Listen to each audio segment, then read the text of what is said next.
हम लोगों को आदिवासी टाइप ट्रीट करते हैं। It just breaks my heart when people from our own country they don't accept me because of my looks. आप पहले ये वीडियो देखो। अगर मैं नेपाली हूँ, मैं कोरियन हूँ, मैं कहीं से भी हूँ, आपको दिक्कत कहाँ से आ रहा है? आपने ये बोला कि ये कोरियन नहीं है, ये नेपाल है, लाइक क्या हम इंडियन नहीं है? ये सिर्फ एक लड़की की कहानी नहीं है, ये उन हजारों नहीं लाखों नोटिस के लोगों की कहानी है जो अपने ही देश में अपने ही लोगों के सामने बार बार अपनी पहचान साबित करने पर मजबूर होते हैं, सिर्फ ये कहने के लिए हाँ हम भी इसी मिट्टी के हैं, हम भी इंडियंस हैं। नोटिस रेसिज्म कोई आम बात नहीं है, ये एक ऐसी हकीकत है जो हर रोज हर गली हर कॉलेज और हर ऑफिस में दिखाई देती है। कभी किसी को नेपाली चाइनीज कहकर बुलाया जाता है। वही जगह है ना मैडम जहाँ सारे चाइनीज रहते हैं और वो क्या कहते हैं, कुत्ता बिल्ली सांप सारे एक साथ खावत रहे। कभी कोई कहता है अरे पासपोर्ट तो होगा ना गुवाहाटी आने के लिए। मैं भी बाहर जाती हूँ तो बोलते हैं कि गुवाहाटी पासपोर्ट चाहिए ना, वो तो बड़ा क्वेश्चन हो जाता है। Some people used to say you are Indian like that. और कभी तो सिर्फ छोटी आंखों और अलग चेहरे की वजह से उनका मजाक उड़ाया जाता है। सोचो कैसा लगता होगा उन लोगों को जब अपने ही देश में उन्हें ये प्रूव करना पड़ता है कि हम फॉरेनर नहीं, हम भारत के ही है। ये इंसल्ट नहीं है, ये एक जख्म है जो उनके दिल पर हर दिन लगते हैं। उन्हें तो नोटिस के स्टेट के नाम तक पता नहीं होते, शिलोंग इंडिया का पार्ट है ये भी नहीं जानते। One of my fellow, he was looking my hairstyle. He said, "Where are you from?" I said, "I'm from Shillong." "Where is it?" Directly, where is it? They don't even know the Shillong is a part of India. सोचो इतना ignorance एक पूरे reason को जो culture, music, sports और education में अपना रंग बिखेर रहा है, उसको अपने ही देश के लोग प्रॉपरली पहचान तक नहीं पाते। क्या ये सिर्फ लैक ऑफ नॉलेज है या फिर एक ऐसी सोच जो नोटिस को हमेशा दूसरा समझने की आदत बना चुकी है? अभी आप ये वीडियो देखो, ये वीडियो कुछ 4 साल पुराना है पर बहुत ज़रूरी है। एक तो पहले इनकी फ़ोटो देखो आप, मैं इनकी फ़ोटो दिखाता हूँ आपको। ये आपको इंडिया के लग रहे हैं? सही सही बताना कमेंट करके। मेरी वीडियो जितने भी बंदे देख रहे हैं आप मेरे को बताना ये मुझे तो नहीं लग रहा कि भाई ये इंडिया के हैं। बाकी उसके बाद इनकी बैनर वाली फ़ोटो भी देख लेते हैं हम। इसमें भी मुझे एक भी इंडियन नहीं लग रहा। अब शायद अरुणाचल प्रदेश के बंदे ही ऐसे दिखते हो, मुझे नहीं पता, मैं कभी मिला नहीं हूँ। इस वीडियो में एक यूट्यूबर जिसका नाम परस है अरुणाचल प्रदेश के लोगों की तस्वीर देखकर कह रहा है ये तो इंडियन लगते ही नहीं, ये तो इंडियन है ही नहीं, इंडिया तो ऐसे नहीं दिखते। सोचो जरा अपने ही देश के एक नागरिक को सिर्फ उसके चेहरे, उसकी आंखों और उसके रंग रूप देखकर नॉन इंडियन कह दिया जाए। क्या ये सोच एक और छोटा सा मजाक है या फिर हमारी असली पहचान पर एक सीधा वार? और परत जैसे लोगों के लिए एक बात साफ कर दूं, इंडियन होने का मतलब सिर्फ एक चेहरा या एक रूप से नहीं होता। इंडिया एक रंगीन तस्वीर है जिसमें हर चेहरे का अपना रंग है और अरुणाचल प्रदेश के लोग भी उतने ही इंडियन हैं जितने दिल्ली, मुंबई या लखनऊ के लोग। अरुणाचल प्रदेश भारत का एक अभिन्न हिस्सा है और ये कोई हवाई की बात नहीं है। 1987 से अरुणाचल प्रदेश ऑफिशियली एक राज्य के रूप में हमारे संविधान का हिस्सा है। भारत के संविधान के आर्टिकल 1 में क्लियरली लिखा है India that is Bharat shall be A union of states, और उसमें अरुणाचल प्रदेश भी शामिल है। ये इंसान यहाँ भी नहीं रुका, आगे क्या कहा देखो। और इनका नाम पढ़ो भाई, मुझे तो ये इंडियन नेम लग ही नहीं रहा, ये नाम मुझे पढ़ने में भी नहीं आ रहा, मैं पढ़ना भी नहीं चाहता। सोचो जरा एक इंसान के नाम पर हंसना जो उसकी पहचान है, उसकी आइडेंटिटी है। क्या किसी को ये हक है कि वो केवल नाम सुनकर डिसाइड करे कि कौन इंडियन है और कौन नहीं?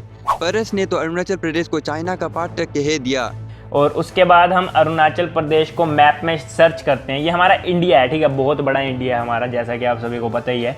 और यहाँ पर मुझे अरुणाचल प्रदेश दिख क्यों नहीं रहा है भाई? कहाँ गया, किधर को गया? अरे यार ये तो चाइना की साइड में है। ओ हो, ये रहा कोने में अरुणाचल प्रदेश। इसके ऊपर भी चाइनीज़ सिटीज़ हैं, साइड में भी चाइनीज़, मतलब ये चाइना वालों का ही है, एक तरह से उन्हीं के साथ ही है, हल्का फुल्का टच होता है। सोचो जिस जमीन को हमारे जवान सालों से डिफेंड कर रहे हैं, जिस राज्य को 1987 से भारत के संविधान ने ऑफिशियली एक स्टेट माना है, उसको चाइनीज़ बोल देना, क्या ये सिर्फ इग्नोरेंस है या फिर देश के खिलाफ एक खतरनाक प्रोपोगेंडा? और एक बात याद रखिए, अगर अरुणाचल चाइनीज़ होता तो क्या अरुणाचली यूथ इंडियन आर्मी में खड़े होते, भारत माता के लिए अपनी जान देते?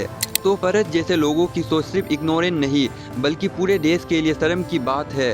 खैर परस को तो अरेस्ट कर लिया गया था, पर किसी के लुक या नाम से आप उनकी नेशनलिटी डिसाइड नहीं कर सकते। इंडियन होना दिल और जिम्मेदारी से डिफाइन होता है, सिर्फ चेहरे से नहीं। पर दोस्तों, नोटिस इंडिया सिर्फ डिस्क्रिमिनेशन की कहानी नहीं है जिसे लोग सालों से नज़रअंदाज कर रहे हैं। ये वो जगह है जहां हर कोना एक नई रोशनी, एक नई कहानी लेकर आता है। ये रीजन अपने कल्चर, अपने टैलेंट और अपनी खूबसूरती से भारत की पहचान को और गहरा बनाता है। आसाम की बात करें तो यहाँ है दुनिया भर में मशहूर काजीरंगा नेशनल पार्क, जहाँ रेयर वन हॉर्न राइनोसोरस पाए जाते हैं। काजीरंगा सिर्फ एक पार्क नहीं बल्कि एक जीता जागता एग्जाम्पल है हमारी प्राकृतिक विरासत का। और असम के चाय के बागान, शताब्दी पुराने सत्र और ब्रह्मपुत्र की लहराते किनारे पूरे देश को अपनी तरफ खींच लेते हैं।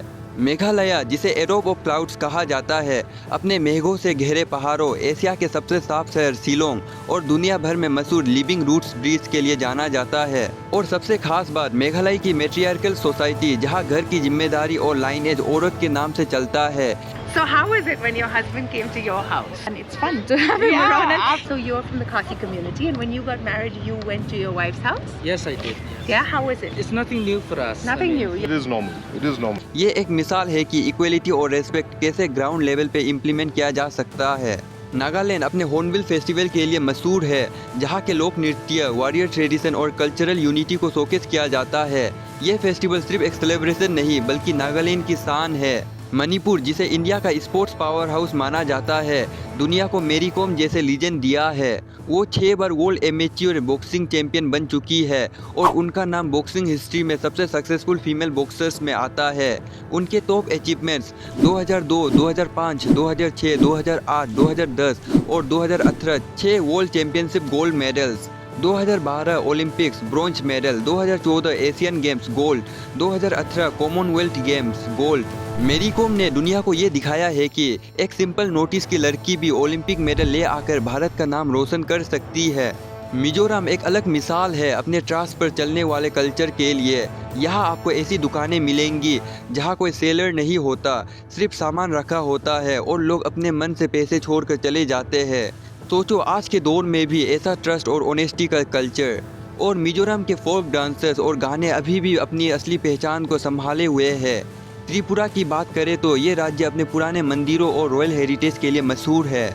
और क्या आप जानते हो, त्रिपुरा भारत को दिए है दुनिया के 2 मशहूर म्यूजिक कंपोजर R.D. बर्मन और S.D. बर्मन, जिन्हें पूरी दुनिया उनके म्यूजिक के लिए याद करती है। उनका संगीत आज भी हर इंडियन के दिल को छू जाता है। और अरुणाचल प्रदेश, ये तो एक हिडन पैराडाइज है। यहाँ के मोनेस्ट्रीज, स्नो केप्ड पहाड़ और रिवर्स के साथ साथ यही वो ज़मीन है जहाँ की यूथ इंडियन आर्मी में शामिल होकर सरहदों की रक्षा करते हैं। उनका जुनून और कुर्बानी ही देश को सुरक्षित रखती है। नोटिस के बिना भारत की तस्वीर अधूरी है। ये रीजन भारत के रंग, सूर और संस्कृति को और भी ज़्यादा रोशन बनाता है। फिर भी कितना दुख होता है जब ये सब खूबसूरती, ये सब योगदान नेशनल हेडलाइन नहीं बन पाता और मीडिया ज़्यादातर सिर्फ सेलिब्रिटी गॉसिप दिखाने में उलझ जाता है। TST यूट्यूब द्वारा किया गया ये एक्सपेरिमेंट को देखो। चाइनीज, मैं जो देख रहे हो वैसे ही कहूँगा ना। I don't have to know you, थोड़ा chinky. You look like a Chinese, go back to China. You look like a Chinese. एक नोटिस की लड़की को सड़क पर चिंकी और चाइनीज कहकर अपमानित करते हैं और साथ ही देखा जाता है कि आसपास के लोग कैसे रिएक्ट करते हैं। कुछ लोग बस गुजर गए, उन्होंने देखा सुना पर जैसे कुछ हुआ ही ना हो। पर कुछ ऐसे भी थे जो चुप नहीं बैठे, उन्होंने उस लड़की का साथ दिया और उस आदमी को समझाया कि इंडियन होने का मतलब सिर्फ दिखने से नहीं बल्कि एकता और इज्जत से होता है। ये कोई बात नहीं है कमेंट करने की। और अभी आप परेशान यार, आपको मेरी साइड लेनी चाहिए यार। क्या बात है? आई एम इंडियन यार, शी इज आप चाइनीज। गलत हो, आपकी क्यों साइड ले हम? You are not Indian, you are Chinese. Excuse me? She is Chinese, I am just calling her Chinese, she is getting mad over that. Why are you calling her anything? Who are you to call her anything? Go out from here, otherwise हम police को बुलाएंगे अभी। ये experiment एक कड़वा सच भी दिखाता है और एक उम्मीद की रोशनी भी। सच्चे इंडियन वो है जो अपने देश के हर इंसान को एक ही नज़र से देखते हैं, चाहे वो नॉर्थ ईस्ट से हो या देश के किसी भी कोने से। ये सिर्फ रेसिज्म ख़त्म करने की बात नहीं है, ये हमारी अपनी पहचान को बचाने की बात है, क्योंकि नॉर्थ ईस्ट के बिना भारत अधूरा है। सोचो जरा, मेरी कॉम ने ओलंपिक में मेडल जीता, मगर उसके आंसू इस बात की थी कि अपने ही देश ने उसका साथ नहीं दिया। Sometimes I feel very upset whether some of the referee judge are not favored to me, but I doesn't mind Okay, I am from Northeast, no problem. But I am Indian. सोचो उन जवानों के बारे में जो अरुणाचल, मणिपुर, नागालैंड, मिजोरम, आसाम, त्रिपुरा और मेघालय से आकर बॉर्डर पर लड़ते हैं ताकि तुम और मैं चैन से सांस ले सके। फिर भी उनसे पूछा जाता है आर यू इंडियन। अगर हमने अपनी सोच नहीं बदली तो सिर्फ नोटिस नहीं बल्कि पूरा भारत हार जाएगा। समझना होगा कि इज्जत और अपनापन सिर्फ दिल्ली, मुंबई या कोलकाता तक सीमित नहीं बल्कि ईटानगर से इम्फाल तक, कोहिमा से आइजवाल तक भी बराबर है। और जब हम अपने ही लोगों को पराया कहना बंद कर देंगे तभी भारत सही मायने में एक हो पाएगा।